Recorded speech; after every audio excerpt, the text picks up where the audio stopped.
Nasty man. He is. Whew. That's a new name for him, huh? Yeah. Straight up nasty award. For real.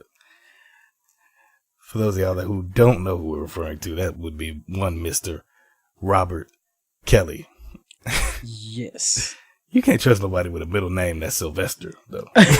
Sylvester the Molester. That should have been a red flag already. Nigga named Sylvester. Off the rip. I mean, like, damn, it's like, how much do you discount? I mean, the man got some hits, but right.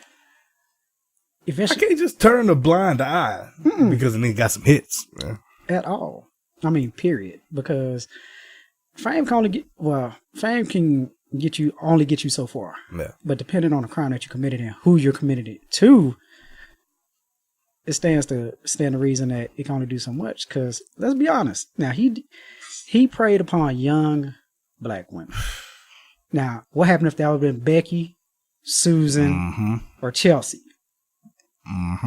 He would have got hemmed up esto pronto. Real quick. Yes. Thrown under the jail. Under it all. Point blank, period, simple. Yeah. But since it was young sisters, they just kind of like, did it get brought to the court's attention? Yes. Did it go all the way through? Not necessarily, because as me and you were talking about, settlements. You know, can you put... No way. Nope. Not at all. I couldn't, at least. Right. Because like we said, not all money is good money. Correct. I don't care how much money you throwing at me. I want to see this nigga locked up. Yeah. I mean... For the rest of his fucking life. And you know what? Teenagers, the first thing that they're going to do, oh, I love him, don't understand, blah, blah, blah. At that point in time as an adult, that is when you got like, the hell with money. Because what was taken away can't be brought back. Can't get that back. But to hear so many of these cases get settled out of court for money. Come on, man. Yeah. I mean, eventually you got to put your foot down as a parent and do what's best for your child to where monetary value is not a thing.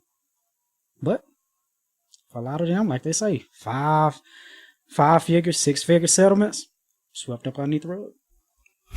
I'll pass. I'm not rocking. At all. Anyway, we're back again. Another week.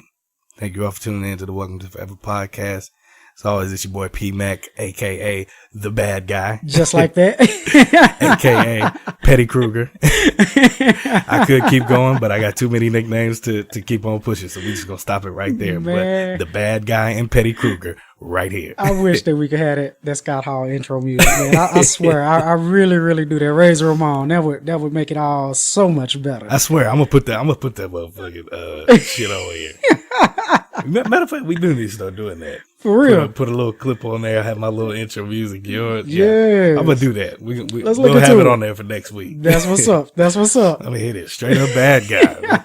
Again, if you want to know the story behind it and you see us out, make sure you tell us that we don't want to say it on there. We don't want to incriminate anybody, especially ourselves, because some shenanigans was going on that boat that we can't quite get into. Man. But you see us out, we will be more than happy to tell you. Yes. Why I am known as the Bad Guy. It is a hell of a story. I promise. I'll tell you what, you won't even have to get us a drink. We will give it to you. You really won't. Just ask about how Paul got the name, the Bad Guy, and the quote, where the fuck is Paul? We'll be more than happy to explain those two situations for you in detail. More than happy. And it's your boy, the Walking Holiday, the one and only He-Man, and we are here to bless your eardrums with some more Welcome to Forever goodness. Yes, episode 15. We here. We still rocking with you. No doubt. No doubt. Before we get with the shits, I do just want to jump into something real quick. Bird Box. I finally watched it. Right on. My initial take on it was that it was pretty good. It was a pretty good movie. Right. Really sitting back thinking on it, not as good as I originally thought. Right. Yeah, I said it. Well, number one, like I said, it reminded me a lot of The Happening. Mm-hmm. So it wasn't just something fresh and new that I felt like I hadn't seen before. Right. Number one. Number two, and I really just sat back and thought about it, there was a lot of shit in that movie that just it didn't quite sit well with me. Okay. As far as just, there was just so much stuff that was just unfucking believable in that fucking movie, man. Like, take the scene where they went on the supply run and they used the GPS to get to the grocery store. Right. I'm not buying that it was that easy to just get there. I'm sorry. I saw all of that melee that was going on in the street, cars on fire, cars blowing up and shit. They barely hit anything. Right. They went several blocks. They barely hit anything. And then they just get there. Mm-hmm.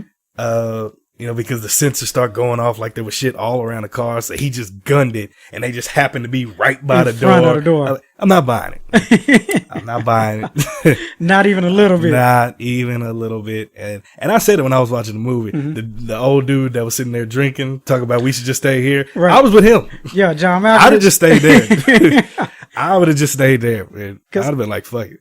I would have hustled up everybody and probably went. Because I would have felt bad if I would have just came on my own and left them there without anything else.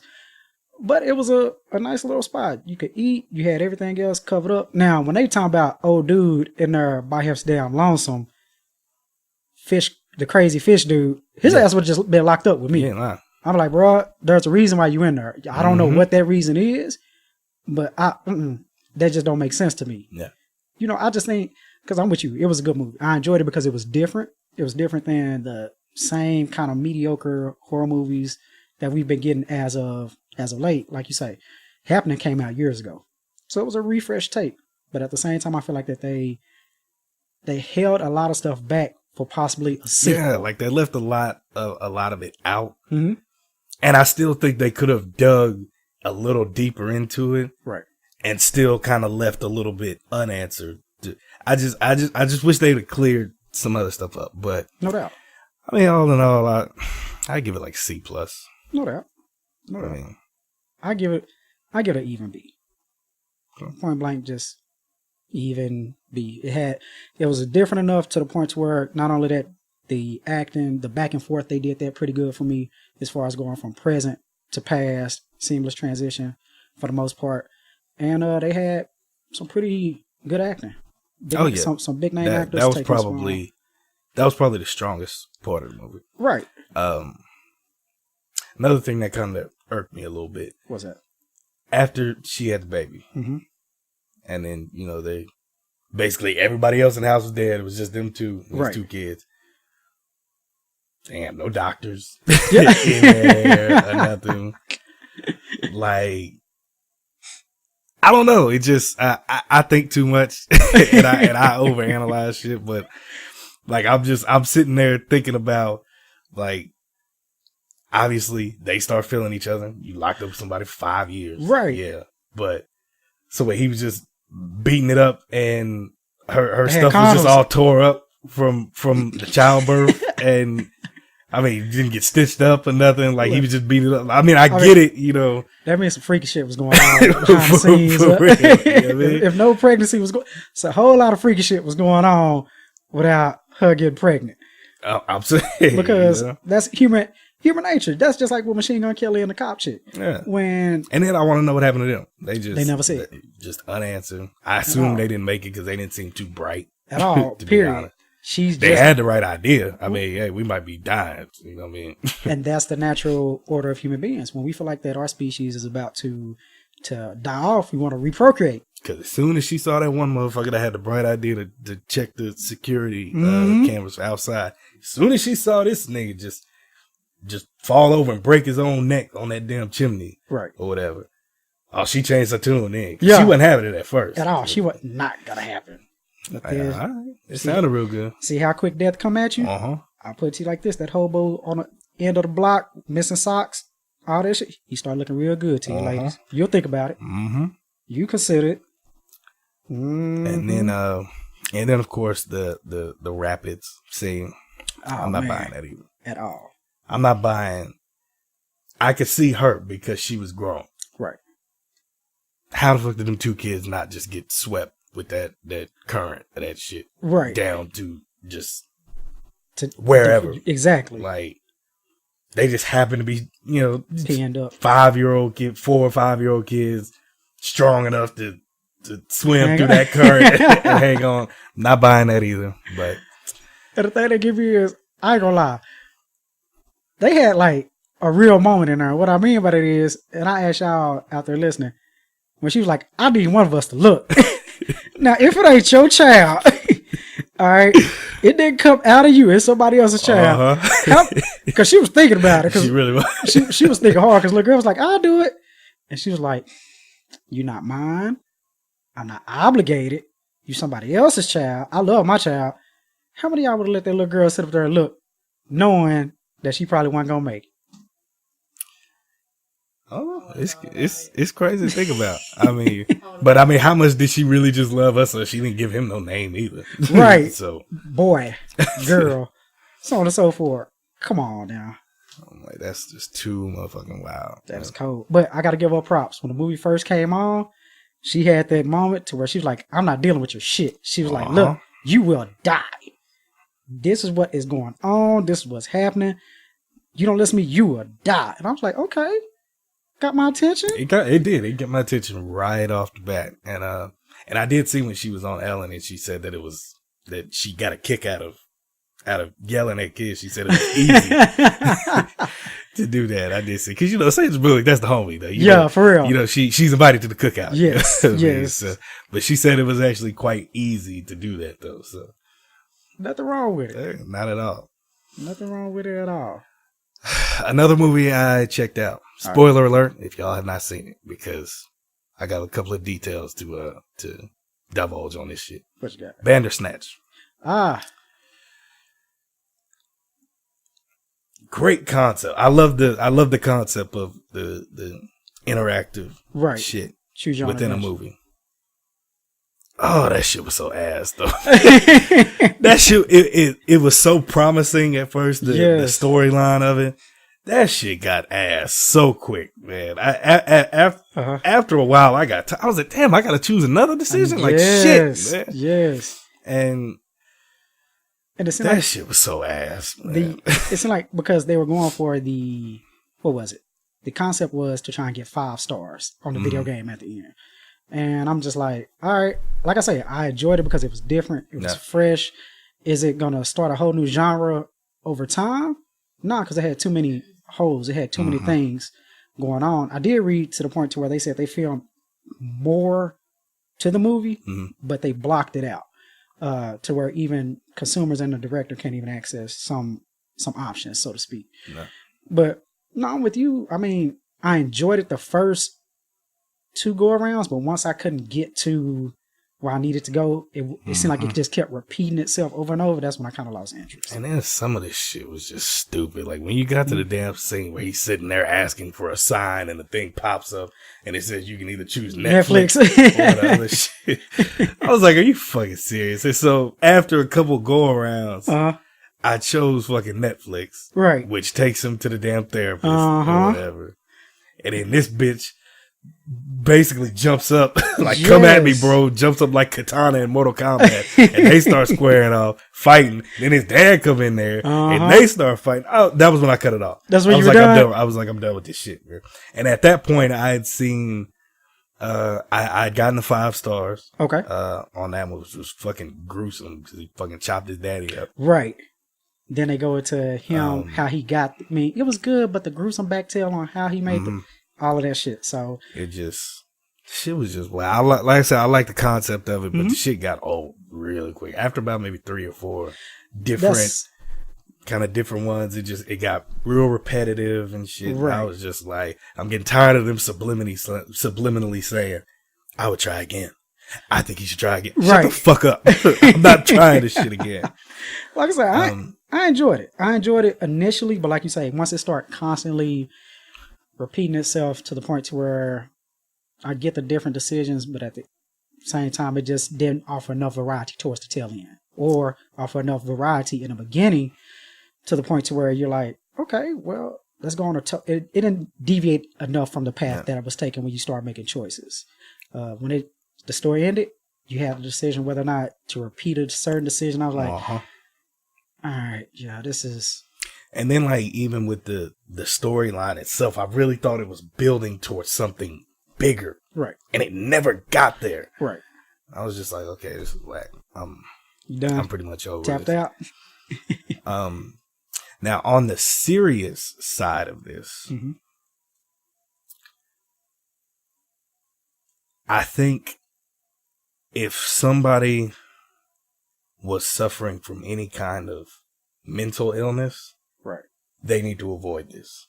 Okay. Because there's several aspects of it that I think could be damaging to someone's brain with that. I mean, because he's sitting there, Mm-hmm. after a while, he's sitting there questioning, saying things like, I'm not really in control. It's like a feeling. Somebody's telling me to do this. Right. And then there's one scene where he's dreaming, Mm-hmm. but he's talking to the dude, and dude's saying, one of us is going to go over the ledge. You choose. Right. Obviously, I chose him going over the ledge because in my brain, I feel like if I tell the main character to go over the ledge, then that's going to be it. It's going to be over. And I would have to assume that if you do choose that option, mm-hmm. I assume it's going to be in first person, so it's actually going to feel like you jumped off of the ledge. Right. I would have to assume. I feel like little stuff like that could be damaging to someone suffering from mental health. So that I would say, if anyone is suffering from mental health, that they should probably stay away from something like this. That makes sense. It could trigger, some things. No doubt. I can see how that could be the case, especially when they have it option, take his medicine, not take his medicine. Or there may be certain situations to where they can relate to this person on the show. Mm-hmm. And they may feel like, you know what? Maybe that is the case. Maybe it is somebody else that's governing my actions as opposed to me, to myself. So no, I can see how that could be the case. No doubt. Yeah, but I'll be a little rough. All in all, I give that like a D. Give it a D? Like I said, it started off strong, but it was just too much shit going on there. I give it a D. I'm gonna go with your first. I give it a C+. For the simple fact that, like I say, Netflix and Black Mirror is willing to take chances. Yeah. Now, are they always the best at what they do with some of the movies that they provide? Nah, but the fact that they are willing to, I guess I'm gauging it from not just a movie aspect of it, but a developmental aspect of it as well. Was it great right out the chute? Probably not. But is it something I feel like they could build on and get better at? Absolutely. After getting the feedback and seeing how it all went? Yeah. So I give it about a C+, somewhere around that range. Yeah, most definitely. And I think a big turning point in the movie was the route whenever you do get the 5 stars. I think he's talking to his shrink after he killed his dad. And I think he tells her like he's off visiting somebody or something. And he tells her that he finished the game, and he said he stopped giving the person playing so many choices. He gave them the illusion of control when really they didn't have any control at all. Right. Which ties also into the theme of this quote unquote movie, if you will, too. So I thought it was dope. That was dope. I give it an A for creativity and being different. Execution wise was after about 30 minutes, I was like, okay, what are we doing here? But I definitely agree. I think it's something they could build off of if they thought about continuing to pursue. And I do need to actually watch the show. I haven't watched the show yet, but I heard they held off on filming the next season of the show to do this. So okay, I can see that because the show is legit. Like that's what I've heard. Yeah, and the cool thing about it is you ain't got to watch them all at once. I mean, it's like an anthology. No. It's different stories. They don't all interlink with each other. You can literally scroll through and be like, oh, that one sounds interesting. I hit on that one. And they have some pretty good actors in there. I say give it a go, man. Find the ones that you can find, specifically because they have some pretty good ones on relationships as well. How would you feel about if you could access your significant other memories? How would that look like? Say, for instance, if you were able to, instead of going through their phone, you can actually see from their perspective whether or not they hooked up with somebody. I don't want to see that. Now, not necessarily, how can I put it? You have strict access to it, but you know how females like to hack phones, where you can find a way to the point to where you can see from their point of view where they hooked up, where they talked, how they all started, all of that. That just spells trouble. Or they got another. Shut up. They have another pretty good one, and it's like we have, you know how we all feel about dating apps.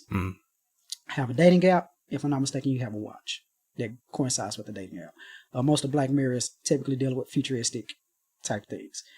And on this dating app, you meet each other at this restaurant, and you click your watch at the same time. It lets you know how long you will be dating or in a relationship with this person. So it can range anywhere from a few hours, a few days, to a couple or a few years, depending on, because it goes by how compatible you guys are, what are you both looking for, so on and so forth. No one man should have all that power. I wouldn't want any of that. Because it's like, okay, what happens if you spend, say for instance, you click it at the same time, boom. You have 3 days with this person. But then, once those 3 days are up, you got to go your separate ways. That's part of the whatchamacallit, part of the app. Once they put you in a room, a hotel, y'all spend time with each other, do everything, 3 days over with, you're done. You cannot come back to that person unless the app links you back up with them. So what happens if you spend 3 days with this person? You be like, this is the one. This is the absolute one that I want to be with. Boom. Got to separate. Go to the next one. And then you with somebody that you're not necessarily feeling for 2 years. So it shows how all of that coincides, how it plays a part in a bigger picture. Definitely worth a look. But it makes you wonder. I'm definitely check it out. Yeah, it's different. But no one man should have all that power. Not like that. Nope. Because I mean, that's like if, like, what if you knew the exact day and time that you were going to pass away? Right. It changes every day is more special because we don't know when that day is going to come. Right. So if you know when that day is going to come, it changes your whole mindset on shit. No doubt. On shit you want to accomplish. It changes all that. I don't want to know that shit. Right. That's just me. I don't want to know any of that. So, no one man should have all that power. Yeah. So say for instance, you wouldn't want to know, say for instance, the day, the time, the place that you met your one and true one and only. Nope. I'm with you on that. I'll pass on that.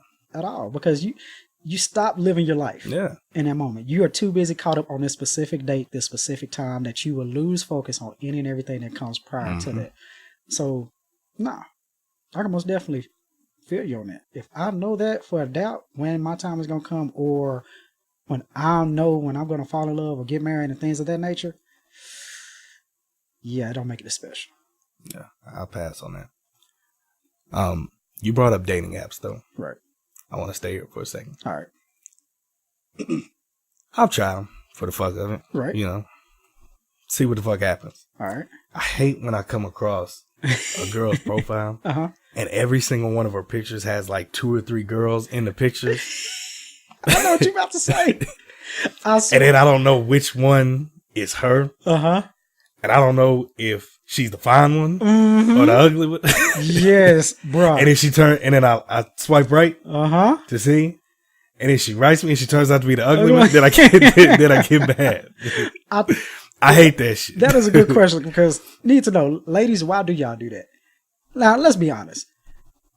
I get it. Those are your friends. Those are, y'all having a good time. At least just have one picture of just you. Exactly. Just one. That's it. But is it because insecurity? Feel like there's a possibility that he may not like me for who I am if I'm in this son bitch by myself? Because I feel bamboozled. Hoodwinked. Ramrodded. All of that. I fucking write you to try to get to know you, have some conversation, and it's fucking Fiona off Shrek right back. I'm like, yeah. Fiona say she need love too. She just need a kiss to be turned into a princess. Yeah. Not gonna bite that bullet, people. Nah.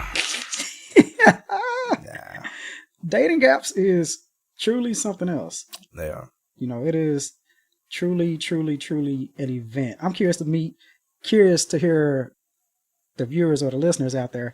How many of y'all had success on dating apps? Long term success I want to know on dating apps. I mean, let's be honest.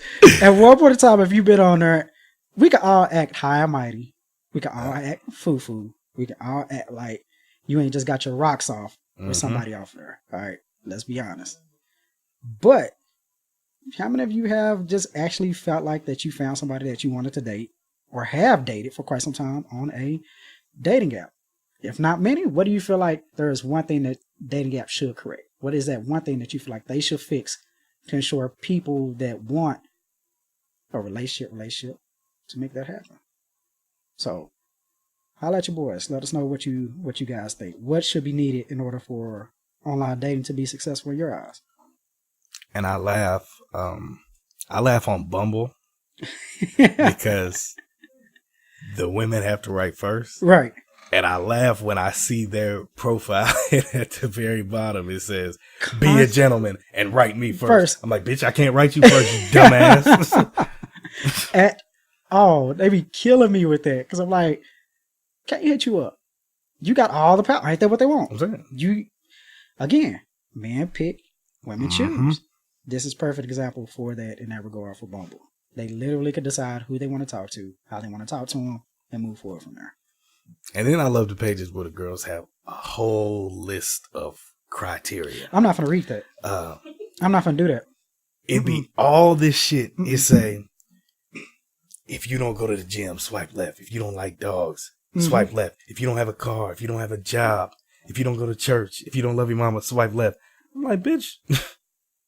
What the hell you do? I love it when I see those and those be the same girls that will write, I can't never meet a good man. I'm like, bitch, well, if you alter some of your criteria and stop acting all high and mighty, nobody is going to fit all of that shit. Like, and it's never just 2 or 3 things. It's like a book of shit. Yes. It is like the whole gambit of not only, it's like the triathlon of fucking dating. You not only do you got to go over the hurdles, you got to jump over the water, you got to do the pole vault, you got to run 100 meters, you got to do all of this. Look, get that everybody has standards. Let's just be honest. Everybody to a certain degree has standards. But when you throw it out there in long form, at that point in time, when you telling me everything that you feel like I need to have going for me, what do you have going for you to the point to where if I provide this, what are you providing? Because I get a headache anywhere. Yeah, nah. So you need to be able to provide me with something else besides a damn headache. Because that's just not going to happen. I can go to work and get a headache, but at least I get paid going there. Exactly. Shit. So sitting up there running off all these lists, all of these segments, all these things that a guy have to have, what do you provide? And at the same time, fellas, I'm going to be honest with you. We got to do better on online dating as well. And what I mean by that is how you approach a female online. Because my biggest thing about online dating is I'm going to approach you the same way, my initial comment, I'm going to approach you the same way I would in real life. I'm not going to be behind a computer screen just saying any and every damn thing and seeing how that goes, being disrespectful. Because too many times that I've heard from female friends, they be like, fellas, we be out there doing the damn most. But don't have the heart to talk to a woman face to face in public. So we got to do better. Got to do better. But yeah. So one thing I did want to bring up, P-Mac. What's up? As I posted in the group earlier about the tattoo. Oh, yeah. Take the L. Take the L? Just take the L. Not going. No, but you love her, though. I ain't putting that on you. I don't have to put that on you to show you that I love you. So, listeners, if you haven't seen it already, earlier today, of all places, believe it or not, this happened in Texas. If I'm not mistaken, Houston. A gentleman obviously has got in mucho trouble with his old lady. All right. So at her request, if I'm not mistaken, she had him get a tattoo. Not just a little small cute tattoo to say that he's sorry or to explain, his shortcomings or whatnot. On his chest all the way down to his abs. This is what young Jose Torres got. And it reads just like some shit out of a court document or whatever. Tattooed on him, not coming off. This ain't that wash off tattoo. This ain't no 50 cents gumball machine tattoo. Legit tattooed on him. I, Jose L. Torres, am getting a tattoo voluntarily on January the 2nd, 2019. She didn't even let him get in the New Year in good. 2019. And just a side note, anytime you gotta say I'm doing something voluntarily, you're not doing it voluntarily. I just want to point that out. Exactly. You are being held captive. Gun to your head. Get this done or else type ish. So it goes, I, Jose L. Torres, am getting a tattoo voluntarily on January the 2nd, 2019, so that I can earn my wife's trust back for the pain and suffering I have caused in our marriage. I am and this is like straight up like MLA, APA format, like type bullet points type shit that he got on his stomach. A liar, cheater, manipulator, deceiver, whore, prostitute, lover, dishonest and disrespectful. When I was reading this man's list of the shit that he got going on, the first thing that popped up in my mind, now you youngsters, y'all might not remember this, but old heads, y'all remember Profile? Mm-hmm. You're a liar, deceiver, cheater, heartbreak. I'm like, when I'm reading this, I'm picturing this song in my head. But this man went out his way to get this tattoo for his old lady. So my question is, when do you put the kibosh? When do you stop? You put the line in the sand stating that. I'm sorry, but I'm not finna deal with this shit. I'm not finna jump over these hurdles to prove how sorry I am. Look, I'm be honest. She probably left his ass anyway. Most likely. And if she did, he's left with that. Yes. Yes. Which is why I would never do it. And I'm leaving it at that. I'm sorry. I ain't gonna do it. That is his constant reminder of stupidity. I'm like, you're not about to bully me in this. I'm like, are you serious? You ain't gonna let a strong arm you pee back? I'll be like, leave. Shit. You like gotta get 9 times out of 10, it probably worked out like, I'm sorry, babe, I didn't mean to, blah, blah, blah. No, you're always doing this, so on and so forth. And he's like, I'm gonna prove it. I'm gonna prove that I love you and that this ain't gonna happen again. Fellas, there's plenty of other ways to prove that you sorry besides getting a tattoo. Uh-huh. And it is no telling. Especially of that. Mm-hmm. For real. Every day you gotta look at that. Oh, no. Ain't enough love in the world. And then if she leave your ass, then the next chick that see that, nah. Mm-mm. Nope. That means you're gonna be smashing with your shirt on. Not gonna do it. It just ain't gonna shake. Mm-mm. You ain't gonna do it for the vine? Nope. Ain't gonna do it? Nope. Cause like I say, like you said, any female that see that you hook up with after that, you ain't got no leg to stand on. You gun smoke. You're gonna be sleeping with a lot of women if you are sleeping with your shirt on. And don't be that guy. Yeah. Don't. That's right up there with the guy that had a shirt on in the pool. Yeah. Just don't do it. Flip flops with the socks on. Sandals with the socks on. Don't do it. Man. No. Just come on out of it. Be yourself. Be yourself. Pass on that. No, I sure can't do it. Not gonna do it at all. Mm-mm. Like they said in the group, relationship over with. Mm-hmm. I'm not gonna handle that at all. I want to backtrack a little bit. When we were talking about Sandra Bullock on Ellen, right? And you had actually brought it to my attention, right? That she admitted that she watches porn whenever the kids go to sleep. Yeah. I'm just curious how many girls will admit that. I don't think a lot will, to be honest. Not many. I know some that will. They don't give a damn. True. But I don't think a lot of women will actually admit that. That they do. And I'm like, how can I put it? It's only human nature. Mm-hmm. You know, like you said, I know several women that will proudly be like, yeah, I look at porn. And I don't know if some of the admittance comes from, how can I put it, being reluctant to state it because they feel like, just like with guys want to see girls with another girl, that if they hear they hear a female saying that, yeah, I look at porn, that they become instant horn dogs. Or is it the fact that they feel like, I just don't want to admit that to myself? Yeah. And I'm trying to figure out what is wrong with it. What is openly wrong with just admitting that, yeah, I look at porn. I like looking at porn. So, what do you believe is the reason why they feel like that they just can't come out and say that, you know what, I enjoy watching porn? Well, part of the reason is it might not be so much they don't want to admit it. They just don't want to admit it to certain people. Right. Because let's be honest, niggas are dumb as fuck. Sure that. We could be dense as hell. I've openly said that. They tell the wrong dude, and, then they blowing them up. Right. Blowing the inbox up. Right. Like, it's not that serious, dude. At So, all. I think maybe it could be, they just watch who they tell that bit of information to. Right. And then maybe the other reason is just they don't want to be viewed as a certain way. Right. You know, because people judge you every day, twice on Sunday for shit. True that. So, Feel like that's my take on it, really. Makes sense. Don't want to be that girl that, Yeah.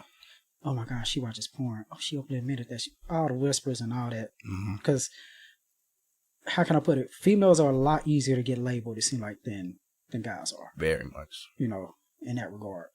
Granted, from a relationship standpoint, they say that we're dogs, we this, that, and the other. But for a woman, it seems like they get labeled slut, whore, fast, so on and so forth, down the line. And those are labels that can be tough to shake sometimes. Mm-hmm. You know, so to be able to openly just come out and say, yeah, I do that, the automatic thought that comes to mind for a lot of people is bad. I was about to play with her back there. Say it loud, Chris. I'm not playing with her.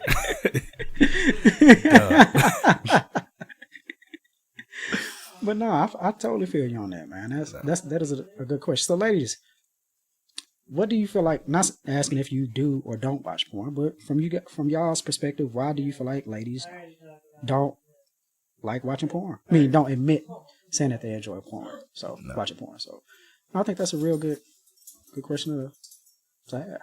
Yeah. Because she just came right out on it. I think they were playing like that game or whatever it was. And she went out of her way to mention it a couple of times. Twice, so yeah. Like, all right. She's like, yep, watch porn. It's like, okay, Sandra, go ahead. Real shit. Yeah. Talking about 5, like you say on Bird Box. You talk about you like watching porn. Like, let's put that in real life scenarios. I'm saying shit. Hell, you know damn well. Yeah, we might as well have us a little fun. All the women sweating over what's his name? Trevante Rose, I guess right. That's his name. All the fucking women sweating over him. Hey, Sandra Bullock look good for what, 50? 50, something? bro. Shit. 50. You got some women out here in their 20s looking like they're in their 50s right now. Mm-hmm. And for her to be in her 50s and looking that good. Telling you, some women age like milk. Bruh. Curdled and all. Uh-huh. Not gracefully. Mm-mm. Not in the least bit. Because for the most part, men, we just get more distinguished. Right. What do we get? Yeah. Some of y'all women age like milk. Ain't good. Ooh, nuh-uh. Especially if you live that hard life early. Uh-huh. It catches up with you. Mm-hmm. It catches up with you real quick. Like my brother say. Rico used to always say, talk about that good girl role. Mm-hmm. Say you live that hard life, you was super fine. Then when you get older, your looks start to deteriorate then you want to play the good girl role. Mm-hmm. Then you want to be super sweet. You realize that your looks ain't getting you everywhere where you need to be. Then all of a sudden you try and settle down and be meek, modest, and, you know, not as adventurous, we should say, as you was in the beginning. Mm-hmm. So, and that just, you know, that speaks to those. I'm not even going to put it just on women. That speaks to those people that peak at like 19, 20, 21. Right on. Because there ain't nowhere to go but downhill. I was just keeping it a buck. Man. No way but down. Is that what you're saying? All the way down. It's going down like a motherfucking plane crash. Speaking of age, all right, so let's go this route. I think before we had talked about youngness. You know, what's the level of ages range? I think with date. Christina was here. Right. Yeah. So, for you, how would you feel if, say, for instance, a cougar older than you look pretty damn good? We'll say twice your age. Was trying to get at you. I mean, like, diligent. Like, hey, what's up? What we doing? These young girls ain't about their life. What do it look like? And I'm talking about she is on it. She trying to be with me. All right, let's say, let's throw a scenario out there. Okay. Let's say, for instance, you at the bar, you chopping it up. Y'all feeling each other. She don't really tell you her age right then, because of course you don't look have some drinks, swap numbers, conversate, y'all do y'all own thing. And then she, kind of tell. I'm pretty sure the age probably get brought up before then. But initially, it's a physical thing. Initially, it's just a, you know what, you cute, you fine, you're a little pup, so on and so forth. Let's go with that. How would you feel if initially it was just a physical aspect of it? Been there before. No problem with that. All right. What happened if it was one to be something serious? Again, she got her own everything. Looks good. Fine. She just double your age.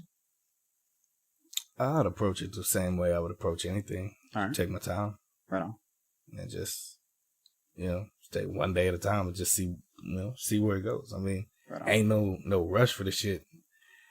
But time ain't on her side. That's obviously is gonna be back in the back of my mind. It's twice my age. Twice. Damn, I just turned 29. Shit, you talking about a chick that's pushing 60. Yes, but looking good though. Look, like you just looking at Sandra Bullock, looking at say Halle Berry. So she pushing 60, but she looking mighty righteous, delectable.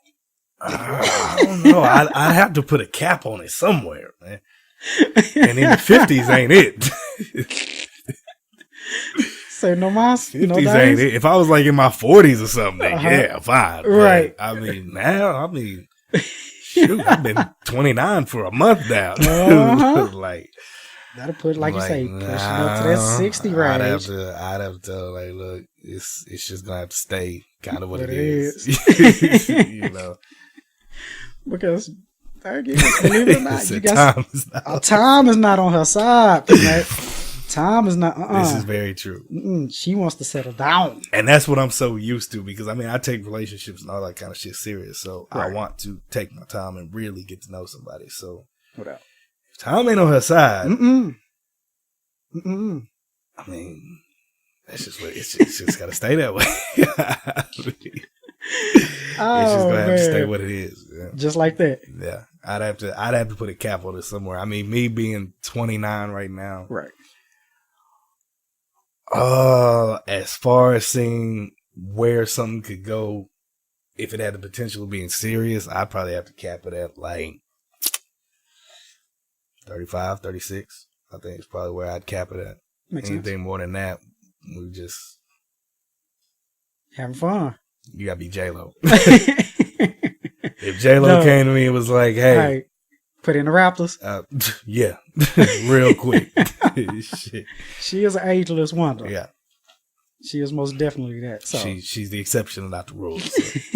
Yeah. Send the jersey to the Raptors for that. Outside of her, I don't. You just ain't gonna shake? Yeah, 35, 36. That'd probably be my cap. Your cap. On that shit. So. Understandable. Let's see her. Yeah. Probably about, I could do 8.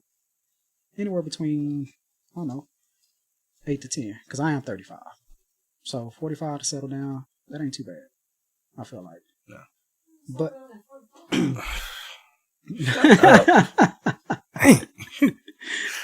Because another thing that plays a factor is, we don't have kids. Yeah, true. Those things aren't, and particularly at my age, me being a little bit older, that makes some women weary. They may feel like, well, you ain't got no kids. Hell no. I'm not going to have no kids with just any type of wildling out there roaming the streets. Yeah, right. I do not want to have no kids. No chick to be out here backsliding every chance she get. I ain't got time. I told you my motto. I ain't got time. I'm not doing it. Because everybody just be having kids with fucking anybody, bro. All right, anybody. Let's break this shit down, man. Anybody. People need to stop having kids with people that they don't really know. Exactly. But I get it. People have sex all the time. Right. It's a common practice that we've all done it. I've done it. You've done it. Everybody's done it. Right. We've all at some point in our lives had sex with somebody that we don't just really know. True. I've never been in any danger of having kids with any of these chicks. And it never will happen as long as I can help it. There you go. Why? Because the thing is, sometimes two things come into play. One being that they feel like if I have a kid with them, like they could literally just be feeling this person for a few days, weeks, months, hell, even a year. That kid is triangulated to the point to where that is going to be the connection between me and this person. No matter what. We break up, we still got a means of getting in contact with each other, regardless of the situation. Two, trust. And what I mean by that is that we got to the point where we just don't give a damn when it comes down to sex. We ain't trying to get on no birth control. We ain't trying to wear no condoms. We ain't trying to do none of that. We trust any and every damn body openly. You don't know if this nigga out there smashing homeless prostitutes on the streets, and you don't know if she out there dogging me raw dicking with whoever and whatever. So you just don't know.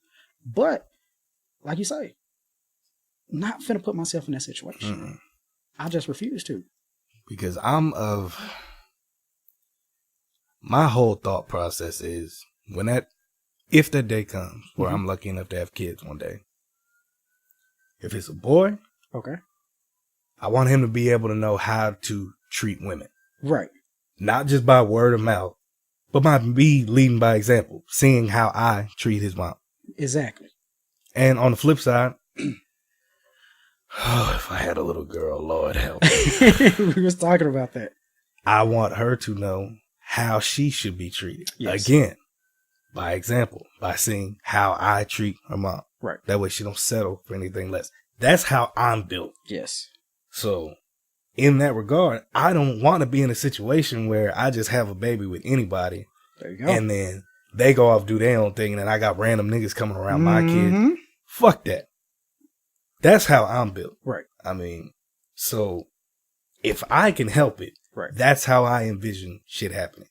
I meet somebody, we are going to be together, right, for the rest of our lives. Mm-hmm. We have kids together, right, and we're a family. Right. And I know it doesn't always work out like that. That's just how I envision. No doubt. But at least you're there to set the foundation for what a relationship is supposed to look like. Sometimes what ends up happening is people will choose, how can I put it, themselves over their kids, or afraid of being alone over their kids. Like that. And what I mean by that is that they feel like I got this person in my life.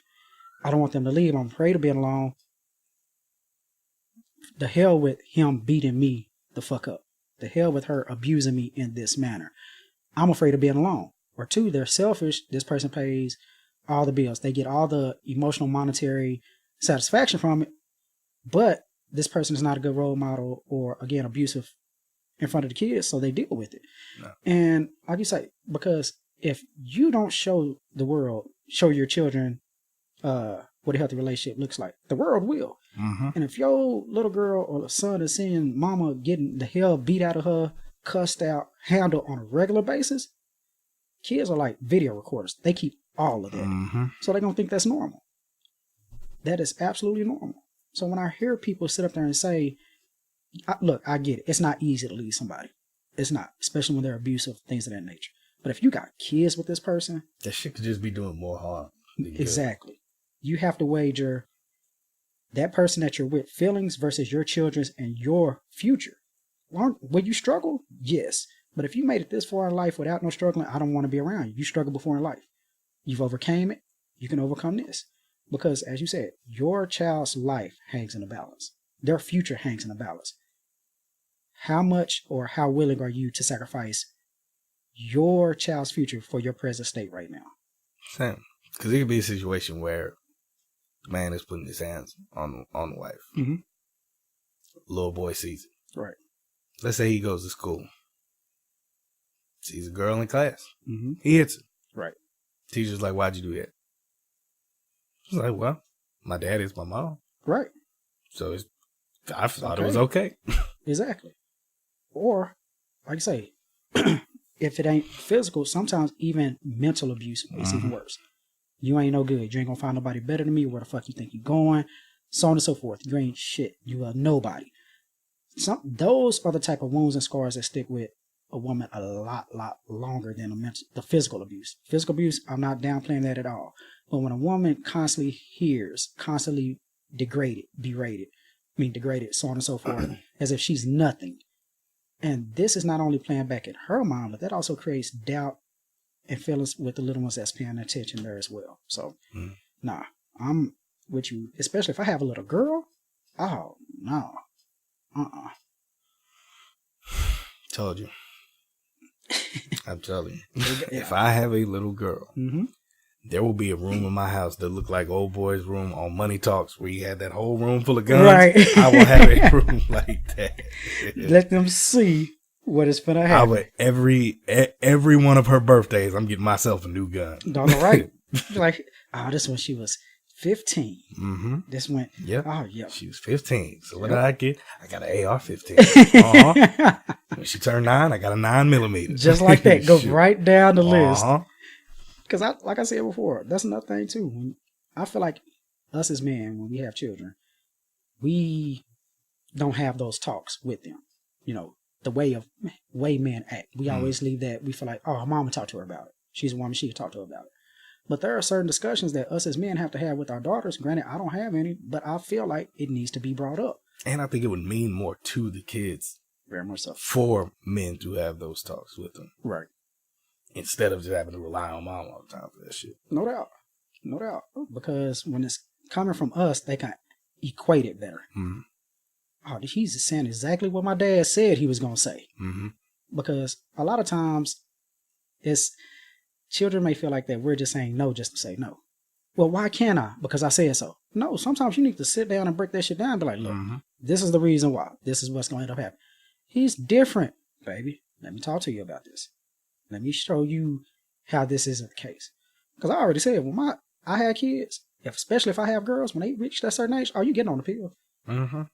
Getting shot, whatever. I'm openly and honestly okay with talking to my kids about sex. Have no problems. Why? Because I've stated before.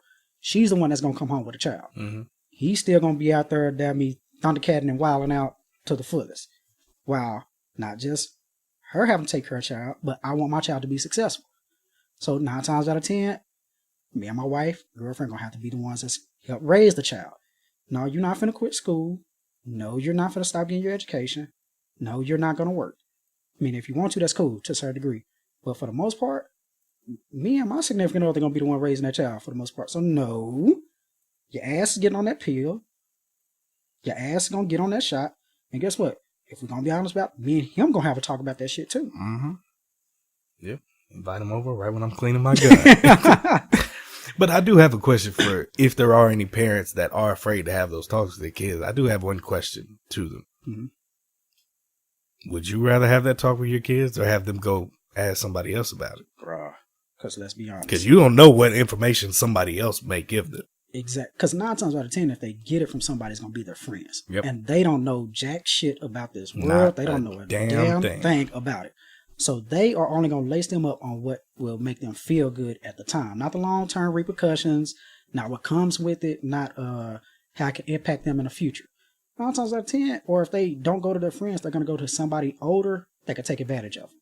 So you're absolutely right. Do you feel like, it's best for you guys to sit down and have that conversation with them? Yeah. I mean, that's just the honest to God truth. Hell yeah. And since we're on the topic of parents, all right, before we get out of here, I want to bring this up. I saw a video on Twitter. Apparently this little girl, she was bullying other kids on the school bus. Okay. Got kicked off the bus. I don't know. I think it was like 3rd or 4th time she got kicked off the bus. So her dad made her walk to school. It's like 5 miles. All right. Made her walk to school as a punishment. Okay. And he followed behind her in his car to make sure she got there safely. But as a punishment, he made her walk to school. Right. So number one, I applaud him for that because look, the bullying thing is right. It can be really serious. No doubt. But here's where I don't applaud him. Why the fuck do I even know about this? Because you sat there and recorded your daughter walking to school while you're following. Right. Like, fucking, I hate people that feed their ego for shit. We touched on this kind of shit a long time ago. people that do good things and broadcast it or film it or record it or whatever, at that point, you're feeding your ego. Right. I hate that I even had to see that. Why can't just doing it be enough? Right. That's why I hate this era we're in of everything social media. You want everybody to see it. Cause now I feel like you just posted this shit on Twitter so that everybody can, cause I'm sitting there, I'm reading the comments. Everybody's in here. Oh, you're such a great dad, this and that. Exactly. I'm just like, shouldn't you doing that just be enough? Right. Why do you need other people that don't give two shits about you, that you do not know, that you will never meet in your life? What validation do you get from having a whole bunch of strangers tell you you're a great parent?